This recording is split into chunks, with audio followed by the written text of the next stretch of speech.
بسم الله الرحمن الرحيم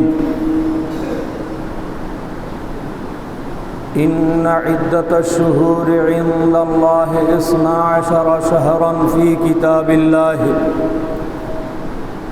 يوم خلق السماوات والأرض منها 4 حرم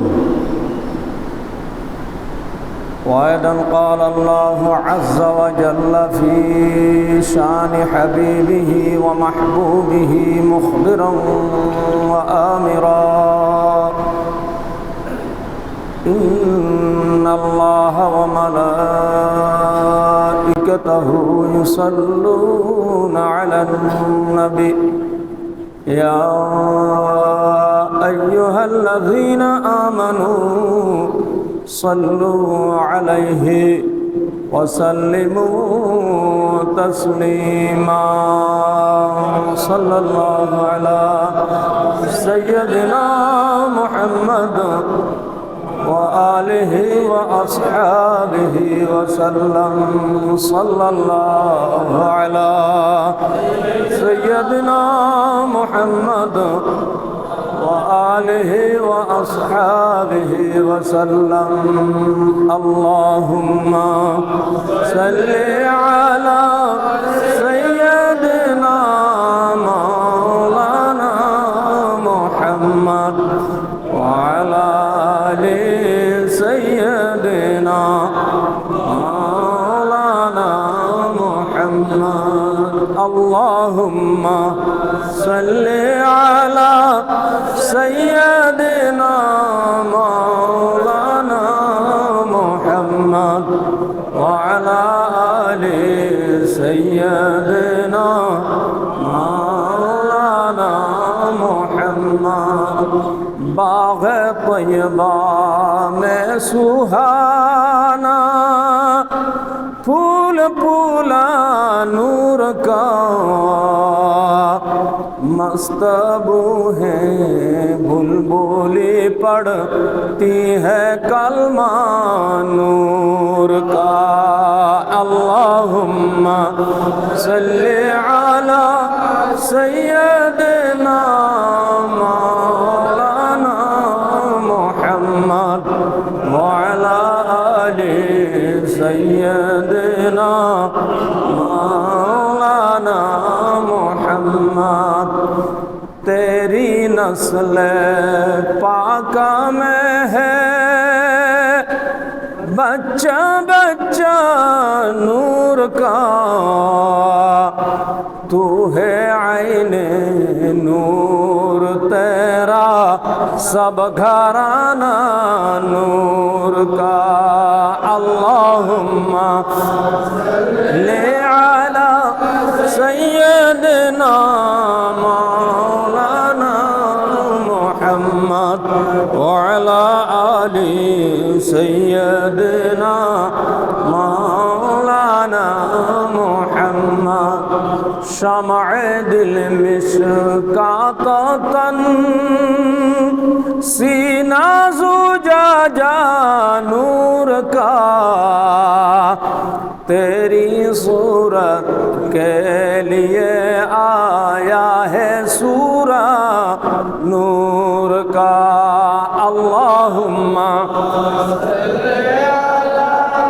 سیدنا مولانا محمد وعلى آل سیدنا مولانا محمد اللہم صل علی سیدنا مولانا محمد وعلى آل سیدنا مولانا محمد اما بعد মুআজ্জাজ হাজিরিন উপস্থিত সম্মানিত মুসল্লিবৃন্দ রহিমানা ওয়া রাহিমাকুমুল্লাহ আল্লাহ তাআলার নির্দিষ্ট নিয়ম অনুযায়ী একটি বছর আমাদের মাঝ থেকে বিদায় নিয়ে আরেকটি বছর শুরু হয়েছে। আমরা যে 12 মাসে বছর গণনা করি, এই 12 মাসে বছর গণনার এই রীতি আল্লাহ পাক রব্বুল আলামিনেরও রীতি। আলহামদুলিল্লাহ, আল্লাহও কি করেন? 12 মাসে বছর গণনা করেন। এটা আল্লাহ পাক রব্বুল আলামিন বলছেন, ইন্না ইদ্দাতাশ শুহুরি ইনদাল্লাহি 12 শাহরান ফি কিতাবিল্লাহি ইয়াওমা খালাকাস সামাওয়াতি ওয়াল আরদ মিনহা আরবাআতু হুরুম। নিশ্চয় আল্লাহর কাছেও মাস গণনা হয় 12 মাসে। দুনিয়া এবং আসমান জমিন সৃষ্টি হবার সময় থেকে শুরু করে আল্লাহ তাআলা এই রীতির উপরে আছেন। মিনহা আরবাআতু হুরুম, এই 12 মাসে যে বছর আল্লাহ পাক গণনা করেন, এই 12 মাসের মধ্যে 4টি মাস হচ্ছে অত্যন্ত সম্মানিত। সুবহানাল্লাহ। এই 4টি সম্মানিত মাসের অন্যতম এবং প্রথম মাস পবিত্র মুহররম মাস শুরু হয়েছে। আলহামদুলিল্লাহ। যে নতুন বছরটি শুরু হয়েছে, আল্লাহ তাআলা এই বছরকে আমাদের জন্য বরকতময় করে দিন, আমিন। হাদিস শরীফে নতুন বছর শুরু হলে একটা দোয়া আছে, নতুন বছরের দোয়া। এই নতুন বছরে যে একটি দোয়া পড়তে হয় বা হাদিস শরীফে এই ধরনের একটি দোয়া আছে, এটা আমরা অনেকেই জানি না, অনেকে জানলেও খুব বেশি গুরুত্ব দিই না। তো দোয়াটি এখন যদি আমি একবার বলে ফেলি, আপনাদের একবারে মুখস্থ হয়ে যাবে না। এই জন্য আমরা 3 বার দোয়াটি আমরা পড়ব, প্রত্যেকে আমার মুখে মুখে পড়তে পারেন। আল্লাহুম্মা দখিলহু আলাইনা বিল আমানি ওয়াল ঈমান ওয়াস সালামাতি ওয়াল ইসলাম ওয়া রিদওয়ানিম মিনার রহমান ওয়া জিওয়ারি মিনাশ শাইতান। আল্লাহুম্মা দখিলহু আলাইনা বিল আমানি ওয়াল ঈমান ওয়াস সালামাতি ওয়াল ইসলাম ওয়া রিদওয়ানিম মিনার রহমান ওয়া জিওয়ারি মিনাশ শাইতান। এই হাদিস শরীফে আল্লাহর কাছে দোয়া করা হচ্ছে, আল্লাহর কাছে কামনা করা হচ্ছে, আল্লাহ এই যে নতুন বছরটি আমাদের মাঝে ঢুকছে, এই নতুন বছরটি আমাদেরকে এমনভাবে ঢুকিয়ে দাও, নতুন বছরটি আমাদেরভাবে এমনভাবে প্রবেশ করিয়ে দাও, বিস সালামাতি ওয়াল ইসলাম, নিরাপত্তার সাথে, এবং আমরা যাতে ইসলামের উপরে নিরাপত্তার উপরে থাকতে পারি। সুবহানাল্লাহ। ওয়াল আমানি ওয়াল ঈমান, আমরা যাতে প্রশান্তির মধ্যে থাকতে পারি এবং ঈমানের উপর থাকতে পারি। সুবহানাল্লাহ। ওয়া রিদওয়ানিম মিনার রহমান, আল্লাহর পক্ষ থেকে যাতে আমরা আল্লাহর সন্তুষ্টি লাভ করতে পারি। সুবহানাল্লাহ। ওয়া জিওয়ারি মিনাশ শাইতান, এবং শয়তানের ওয়াসওয়াসা থেকে, শয়তানের প্ররোচনা থেকে, শয়তানের শয়তানি কর্ম থেকে আল্লাহ যাতে আমাদেরকে হেফাজতে রাখেন, আল্লাহ যাতে আমাদের মধ্যে, শয়তানের মধ্যে একটা পর্দা করে দেন। সুবহানাল্লাহ। তো যে নতুন বছরটি শুরু হয়েছে, এই বছরটি আল্লাহ পাক আমাদের জন্য, আমাদের পরিবার পরিজনের জন্য, আমাদের দেশের জন্য নিরাপত্তামূলক, প্রশান্তিমূলক, ঈমানদারিমূলক, বরকতময় করে দিন, আমিন। এই বছরের শুরুতে যে মাস পবিত্র মুহররম মাস, আল্লাহ তাআলা 12 মাসের মধ্যে 4টি মাসকে অত্যন্ত বরকতময় উল্লেখ করেছেন। এই বরকতময় মাসসমূহের মধ্যে অন্যতম একটি মাস হচ্ছে এই মুহররম মাস। হাদিস শরীফে এই মুহররম মাসকে ইজ্জত করার কথা, তাজিম করার কথা বলা হয়েছে। সুবহানাল্লাহ। হাদিস শরীফে এসেছে, আকরিমু শাহরাল্লাহিল মুহররম ফামান আকরামা আকরামাহু বিল জান্নাতি ওয়া নাজা মিনান নার। আকরিমু শাহরাল্লাহিল মুহররম, তোমরা আল্লাহর মাস মুহররম মাসকে ইজ্জত করো, তাজিম করো। সুবহানাল্লাহ। আর যেই ব্যক্তি আল্লাহর মাস মুহররম মাসকে যেই ব্যক্তি ইজ্জত করবে, তাজিম করবে, আল্লাহ তাআলা সেই ব্যক্তিকে জান্নাতের মধ্যে ইজ্জত দান করবেন। সুবহানাল্লাহ। ওয়া নাজা মিনান নার, এবং সেই ব্যক্তিকে আল্লাহ তাআলা জাহান্নাম থেকে নাজাত দান করবেন। সুবহানাল্লাহ। তাহলে এই হাদিস শরীফে মুহররম মাসকে ইজ্জত করার কথা বলা হয়েছে, পাশাপাশি বলা হয়েছে মুহররম মাস আল্লাহর মাস। সুবহানাল্লাহ। তো মুহররম মাস আল্লাহর মাস হলো কিভাবে? সব মাসই তো আল্লাহর। মাস, দিন, বছর এগুলি সব আল্লাহর সৃষ্টি। আল্লাহ তাআলা এগুলি আমাদের জন্য দিয়েছেন। তাহলে সকল মাস, দিন, বছর, সপ্তাহ এগুলি সবই আল্লাহর সৃষ্টি, এগুলি সবই আল্লাহর। কিন্তু হাদিস শরীফে মুহররম মাসকে কেন আল্লাহর মাস হিসাবে সুনির্দিষ্ট করা হয়েছে? বলা হয়েছে মুহররম মাস আল্লাহর মাস, এবং এই আল্লাহর মাসকে তোমরা ইজ্জত করো। মুহররম মাসকে আল্লাহর মাস বলার কারণ হচ্ছে এই মুহররম মাসের যে 10 তারিখ, যে 10 তারিখ আমরা আশুরা পালন করি, এই আশুরার কারণে মুহররম মাস বরকতময় হয়ে গেছে। সুবহানাল্লাহ। বিভিন্ন রিওয়ায়াতের মধ্যে এসেছে এই মুহররমের 10 তারিখ অর্থাৎ আশুরার দিনে আল্লাহ তাআলা অন্তত 2000 নবীকে দুনিয়ায় পাঠিয়েছেন। সুবহানাল্লাহ। অন্তত 2000 নবীর নবুয়তের ঘোষণা এই আশুরার দিনেই হয়েছে। সুবহানাল্লাহ।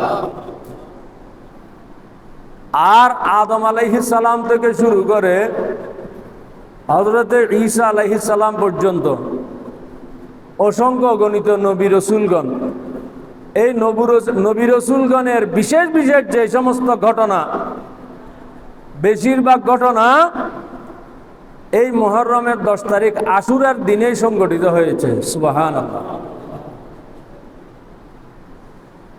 হযরতে আদম আলাইহিস সালামের জমানায় আশুরার দিন অর্থাৎ 10ই মুহররম রোজা রাখা ফরজ ছিল আদম আলাইহিস সালামের উম্মতদের উপরে। আদম আলাইহিস সালামও কি করতেন?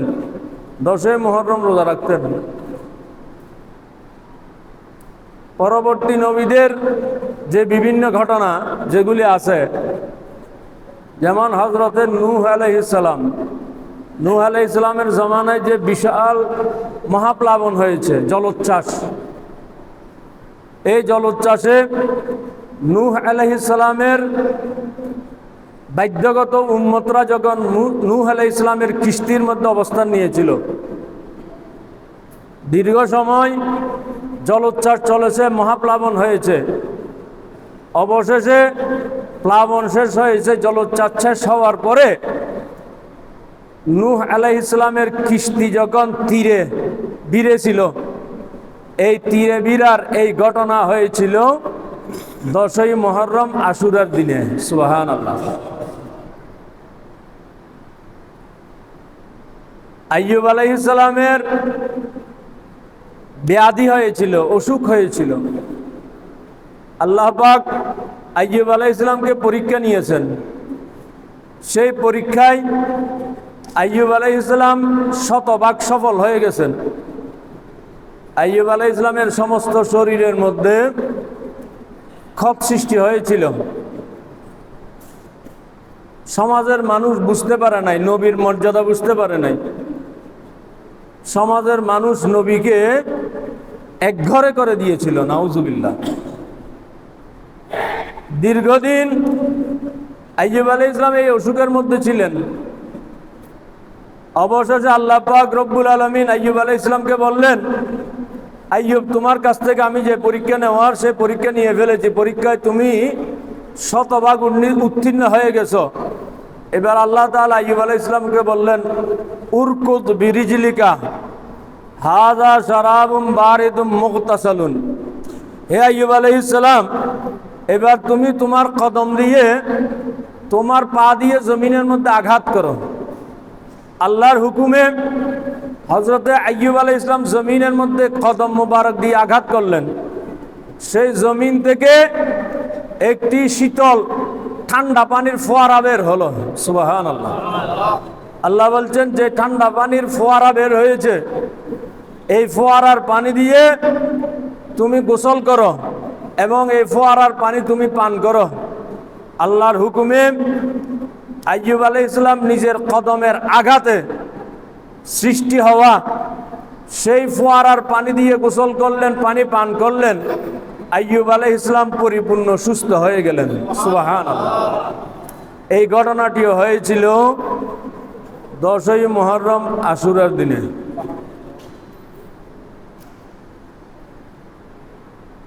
অগণিত নবী রাসূলগণের ঘটনা এই আশুরার দিনের সাথে সম্পর্কিত। মূসা আলাইহিস সালামের উম্মতরা ফেরাউনের যন্ত্রণায় অতিষ্ঠ হয়ে অবশেষে আল্লাহর হুকুমে লোহিত সাগর পাড়ি দিয়েছিলেন। মূসা আলাইহিস সালাম তার অনুসারীদেরকে নিয়ে, এদিকে পিছনে ফেরাউনের বাহিনী মূসা আলাইহিস সালামের অনুসারীদেরকে ধাওয়া করছিল। সামনে পড়ে গেল লোহিত সাগর, পিছনে ফেরাউনের বাহিনী, কোন দিকে যাবেন? এই অবস্থায় আল্লাহ তাআলা হযরতে মূসাকে হুকুম দিলেন, হে মূসা, তুমি তোমার হাতের লাঠি দিয়ে পানিতে আঘাত করো। আল্লাহর হুকুমে মূসা আলাইহিস সালাম পানিতে আঘাত করলেন। পানিতে যখন আঘাত করলেন, সেই সাগরের পানিতে একটা সুরম্য একটা রাস্তা তৈরি হয়ে গেল। সুবহানাল্লাহ। সেই রাস্তা দিয়ে মূসা আলাইহিস সালাম তার অনুসারীদেরকে নিয়ে অত্যন্ত নিরাপদে পার হয়ে গেলেন। পিছনে ফেরাউনের বাহিনী আসলো, এসে দেখতে পেল সাগরের মধ্যে সুগম একটি রাস্তা হয়ে গেছে। মূসার বাহিনী সেই রাস্তা দিয়ে পার হয়ে গেছে। তখন তারাও সেই রাস্তার মধ্যে উঠে আসলো পার হওয়ার জন্য। তারা যখন ঠিক পানির মাঝ বরাবর জায়গায় চলে আসলো, এই পর্যায়ে আল্লাহর হুকুমে পানি আগের অবস্থায়, আগে যেভাবে ছিল সেই অবস্থায় চলে আসলো। দুই দিক থেকে যখন পানি চলে আসলো, ফেরাউন এবং ফেরাউনের বাহিনীকে আল্লাহ তাআলা এই সাগরের মধ্যে সকলকে ধ্বংস করে দিলেন। নাউজুবিল্লাহ। এই ঘটনাটিও হয়েছিল 10ই মুহররম আশুরার দিনে। যেহেতু অনেক নবী এবং রসুলগণের ঘটনা এই 10ই মুহররম তারিখের সাথে সম্পর্কিত, যখন আল্লাহর প্রিয় নবী রসুলগণের সাথে যখন মুহররম মাসের সম্পর্ক হয়ে গেছে, তখন আল্লাহ তাআলা এই মুহররম মাসকে নিজের দিকে সম্পর্কিত করে নিয়েছেন। সুবহানাল্লাহ। আল্লাহর প্রিয় বান্দাদের সাথে যেগুলির সম্পর্ক হয়, সেগুলির সম্পর্ক আল্লাহর সাথে হয়ে যায়। সুবহানাল্লাহ। যেমন আল্লাহ বলছেন, ইন্নাস সাফা ওয়াল মারওয়াতা মিন শাআইরিল্লাহ। নিশ্চয় সাফা এবং মারওয়া পাহাড়, দুইটি পাহাড়। যারা হজ করতে গেছেন তারা দেখেছেন, খুব বেশি বিশাল কোনো পাহাড়ও নয়, মোটামুটি পাহাড় আর কি, ছোট একটা পাহাড়। আল্লাহ বলছেন এই পাহাড় দুইটি, সাফা এবং মারওয়া পাহাড় দুইটি শাআইরিল্লাহ, আল্লাহর নিদর্শন। সুবহানাল্লাহ। তো সাফা মারওয়া পাহাড় কেন আল্লাহর নিদর্শন হলো? দুনিয়ায় যত পাহাড় আছে, আমাদের পার্বত্য চট্টগ্রামে এই ধরনের পাহাড় অনেক দৃশ্যমান। তো এই পাহাড়গুলি তো সব আল্লাহর সৃষ্টি, কিন্তু এই কোন পাহাড়কে আল্লাহর সৃষ্টি ঠিক আছে, কিন্তু কোন পাহাড়কে আল্লাহ নিজের দিকে সম্পর্কিত করেন নাই। সাফা মারওয়া দুইটি পাহাড়কে আল্লাহ নিজের দিকে সম্পর্কিত করলেন। কেন করলেন? যেহেতু সাফা মারওয়া দুইটি পাহাড়ের সাথে একজন শিশু নবী এবং শিশু নবীর আম্মা জানের সম্পর্ক আছে। সুবহানাল্লাহ। হযরত ইসমাইল আলাইহিস সালাম আর ইসমাইল আলাইহিস সালামের আম্মা জান এই সাফা মারওয়া পাহাড় দুইটি পাহাড়ের মধ্যবর্তী স্থানে দৌড়াদৌড়ি করেছিলেন পানির সন্ধানে। এই একজন নবীর আম্মা জান দুইটি পাহাড়ে দৌড়াদৌড়ি করেছেন, এটা আল্লাহর কাছে অত্যন্ত পছন্দনীয় হয়ে গেছে। নবীর আম্মা জান যেহেতু এই দুইটি পাহাড়ের সাথে সম্পর্কিত হয়েছেন, আল্লাহ তাআলা এই দুইটি পাহাড়কে নিজের দিকে সম্পর্কিত করে নিয়েছেন। সুবহানাল্লাহ। এই জন্য আল্লাহর প্রিয় বান্দাদের সাথে যেগুলির সম্পর্ক হয়, সেগুলির সম্পর্ক আল্লাহর সাথে হয়ে যায়। সুবহানাল্লাহ। তা আমাদের সাথে সম্পর্ক সাহাবা একরামের সাথে, আমাদের সাথে সম্পর্ক আহলে বাইতে রাসূলের সাথে, আমাদের সাথে সম্পর্ক হুজুর সাইয়েদনা গৌসে আজমের সাথে, আমাদের সাথে সম্পর্ক সরকারে গরিব নওয়াজের সাথে সম্পর্ক, আমাদের সাথে সম্পর্ক গৌসে মেজবান্ডারির সাথে সম্পর্ক, আমাদের সাথে সম্পর্ক শাহিন শাহ শ্রীকুড়ের সাথে সম্পর্ক। তো যাদের সাথে আমাদের সম্পর্ক সবাই আল্লাহর প্রিয় বান্দা। এই আল্লাহর প্রিয় বান্দাদের সাথে যখন আমাদের সম্পর্ক হয়ে গেছে, ইনশাআল্লাহ আমাদের সাথে সম্পর্ক আল্লাহর সাথে হয়ে গেছে। সুবহানাল্লাহ।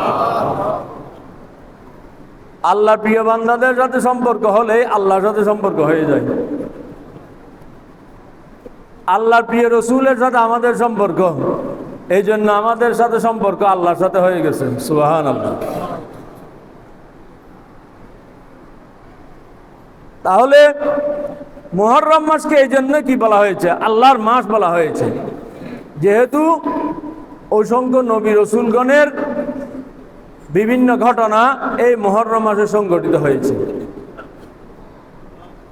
রসুল সাল্লাল্লাহু আলাইহি ওয়াসাল্লাম যখন মক্কা শরীফ থেকে হিজরত করে মদিনা শরীফ আসলেন, লক্ষ্য করলেন মদিনা শরীফের ইহুদিরা এই 10ই মুহররম আশুরার দিনে রোজা রাখে। রসুল সাল্লাল্লাহু আলাইহি ওয়াসাল্লাম জানতে পারলেন ইহুদিরা কেন রোজা রাখে এই দিন।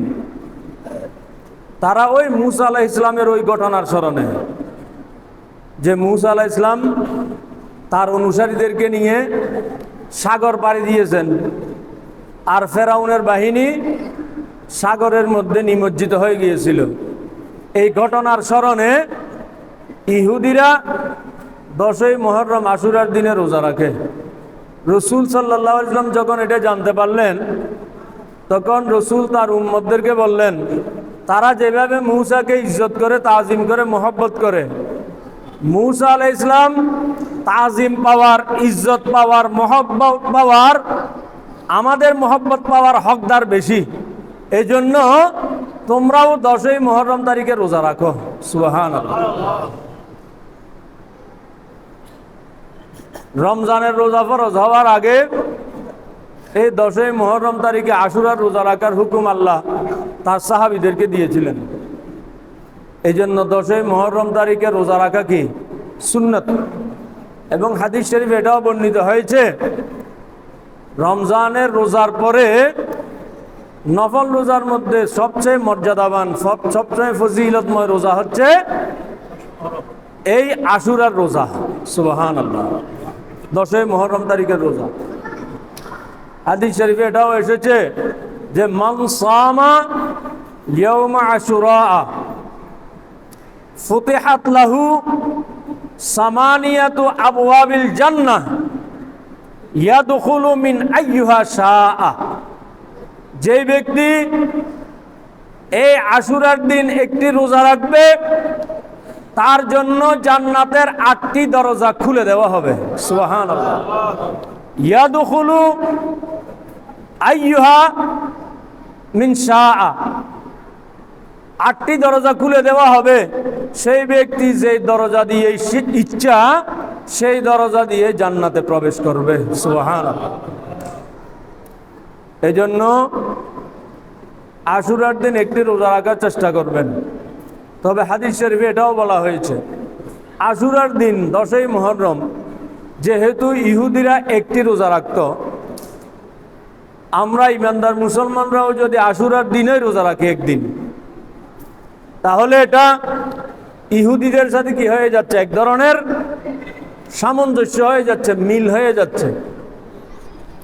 এই জন্য যারা রোজা রাখতে চান, তারা 10ই মুহররম একটি রোজা না রেখে বরং 2টি রোজা রাখার চেষ্টা করবেন, যাতে ইহুদিদের সাথে আমাদের পার্থক্যটা স্পষ্ট হয়ে যায়। ইহুদিরা 10ই মুহররম রোজা রাখে, আমরা 10ই মুহররম রাখলে তাদের সাথে মিল হয়ে যায়। এই জন্য আমরা 10ই মুহররম একদিন রাখবো না, হয়তো 9, 10 2 দিন, অথবা 10, 11 2 দিন। কথাটি আশা করি স্পষ্ট হয়েছে। যারা রোজা রাখতে চান এই মুহররমের, তারা 2টি রোজা রাখবেন, 9ই মুহররম এবং 10ই মুহররম, অথবা 10ই মুহররম এবং 11ই মুহররম। সেই হিসাবে মনে হয় আগামী বুধবারে মনে হয় 10ই মুহররম হচ্ছে। তা আগামী বুধবার যদি 10ই মুহররম হয়, কেউ রোজা রাখতে চাইলে মঙ্গলবার এবং বুধবার 2টি রোজা, অথবা মঙ্গলবার এবং বৃহস্পতিবার 2টি রোজা, যে কোনো 2টি রোজা রাখতে পারেন। এভাবে রোজা রাখলে আর ইহুদিদের সাথে যে সামঞ্জস্য হওয়ার যে আশঙ্কা, সেই আশঙ্কা থাকে না, এবং এইভাবে রোজা রাখলে সেই রোজাটা হাদিস শরীফের উপর আমল হয়ে যায়। সুবহানাল্লাহ।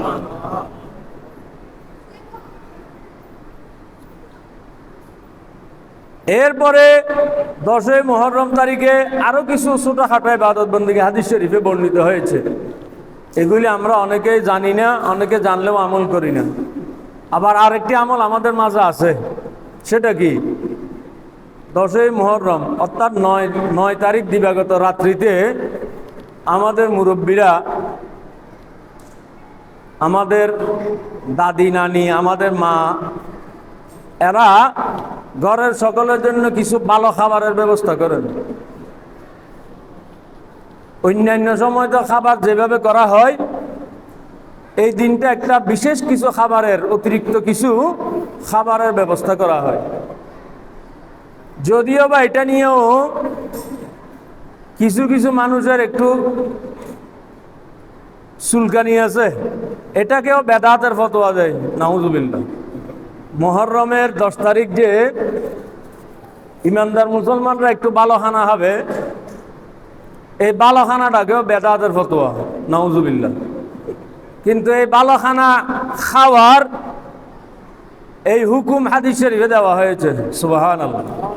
আমরা সুন্নিরা আলহামদুলিল্লাহ যে আমলগুলি করি, নেক আমলগুলি, ভালো কাজগুলি যেগুলি আমরা করি আর কি, আমাদের মুরব্বীরা যেগুলি আমাদেরকে শিখিয়েছেন, কোনো কাজই কিন্তু একেবারে অমূলক কোনো কাজ আমাদেরকে শিখান নাই আমাদের পূর্বসূরীরা।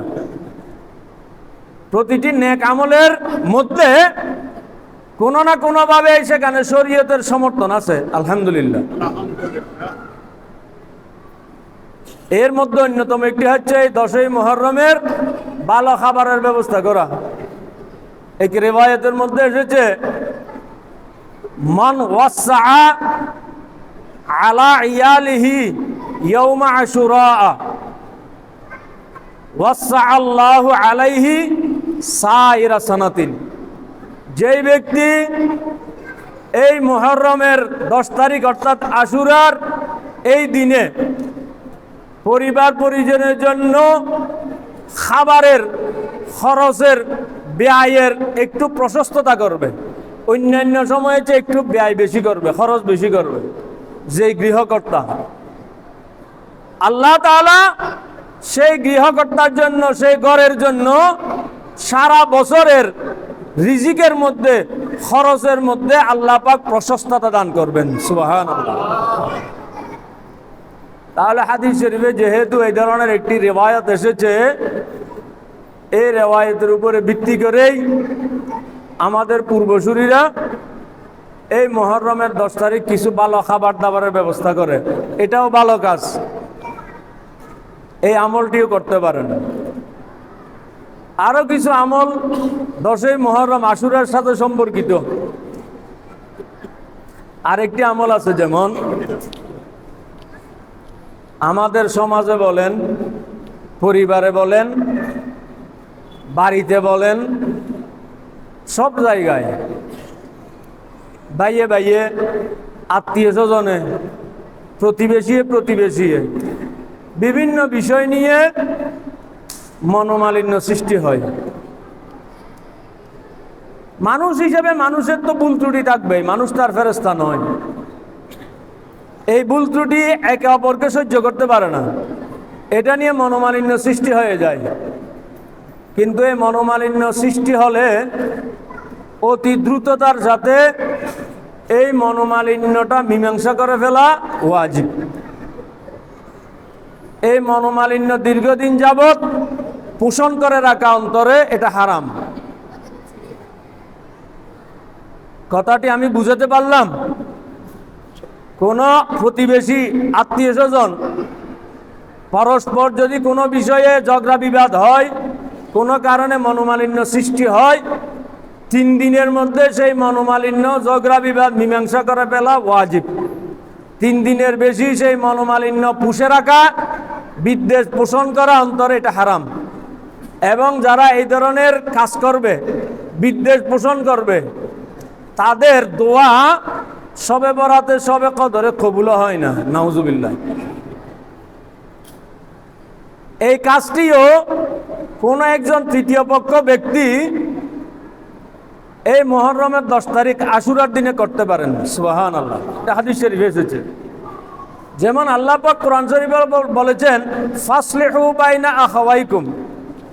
কোনো ভাইয়ে ভাইয়ে যদি কোনো বিষয়ে মনোমালিন্য সৃষ্টি হয়, একজন তৃতীয় পক্ষ ইমানদার মুসলমান, তাদের মধ্যে কি করে দাও? মীমাংসা করে দাও, সুরাহা করে দাও। একজন তৃতীয় পক্ষ মুসলমানের দায়িত্ব হয়ে যায় এটা। যদি তিনি জানতে পারেন, বুঝতে পারেন ওই 2 জন ভাইয়ের মধ্যে দ্বন্দ্ব হয়ে গেছে, তখন আরেকজন মানুষ যদি জানতে পারেন যে তাদের সাথে দ্বন্দ্ব হয়ে গেছে, ওই মানুষের তখন দায়িত্ব হয়ে যায় তাদের মধ্যে এই ভুল বুঝাবুঝির সমাধান করে দেওয়া। হাদিস শরীফে এসেছে, এই ধরনের সমাধানের কাজটি কেউ যদি এই আশুরার দিনই করে, তার জন্য কেমন ফজিলত। মান সালাহা বাইনা ইসনাইনি ইয়াউমা আশুরা আসলাহাল্লাহু বাইনাহু ওয়া বাইনা খুসামাইহি ইয়াউমাল কিয়ামাহ ওয়া আউজাবাল্লাহু লাহুল জান্নাহ। যেই ব্যক্তি এই আশুরার দিন 2 জন মানুষের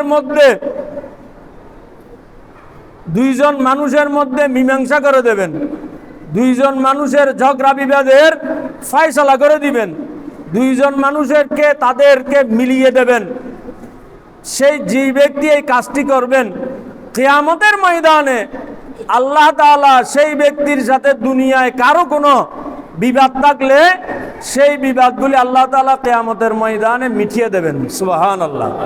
ওয়া আউজাবাল্লাহু লাহুল জান্নাহ, এবং আল্লাহ তাআলা সেই ব্যক্তির জন্য জান্নাত ওয়াজিব করে দেবেন। সুবহানাল্লাহ। তাহলে 2 জন ভাইয়ের মধ্যে যদি এই ধরনের দ্বন্দ্ব বিবাদ থাকে, অন্য ভাইয়ের পক্ষ হতে দায়িত্ব হচ্ছে তাদের মধ্যে মীমাংসা করে দেওয়া। এতদিন মীমাংসা করেন নাই, এটা ভুল করেছেন। এই আশুরাকে সামনে নিয়ে এই কাজটি করার উদ্যোগ নিতে পারেন। এটা বলার সুযোগ নাই আপনাদের এই এলাকায়, জাফরনগর অঞ্চলে প্রতিবেশীদের মাঝে, ভাইয়ে ভাইয়ে, পরিবারের সদস্যদের মধ্যে কোনো দ্বন্দ্ব নাই, দ্বিধা নাই, মনোমালিন্য নাই, এটা বলার সুযোগ আশা করি নাই, নিশ্চয় আছে। তো যারা আছে এই ধরনের বিভিন্ন বাড়িতে আছে, বিভিন্ন সমাজে আছে, বিভিন্ন পরিবারে আছে, পরিবারে থাকলে পরিবারের কোনো ব্যক্তি দায়িত্ব নেন, সমাজে থাকলে সমাজের কোনো ব্যক্তি দায়িত্ব নেন, বাড়িতে থাকলে বাড়ির কোনো একজন সচেতন মানুষের দায়িত্ব নেন। বাইয়ে বাইয়ে মিটিয়ে দেওয়ার একটা চেষ্টা করেন। চেষ্টা করার পরে যদি আপনি সফল না হন, সেটা আল্লাহর পক্ষ থেকে আপনি সওয়াব পাবেন। আল্লাহর পক্ষ থেকে আপনি সওয়াব পেয়ে যাবেন। যারা মীমাংসা করলো না তারা গুনাহগার হবে। আপনার দায়িত্বটা আপনি পালন করে দিলেন। তো এই আশুরাকে সামনে নিয়ে এই কাজটিও করতে পারেন। আল্লাহ পাক তৌফিক দান করুন, আমিন।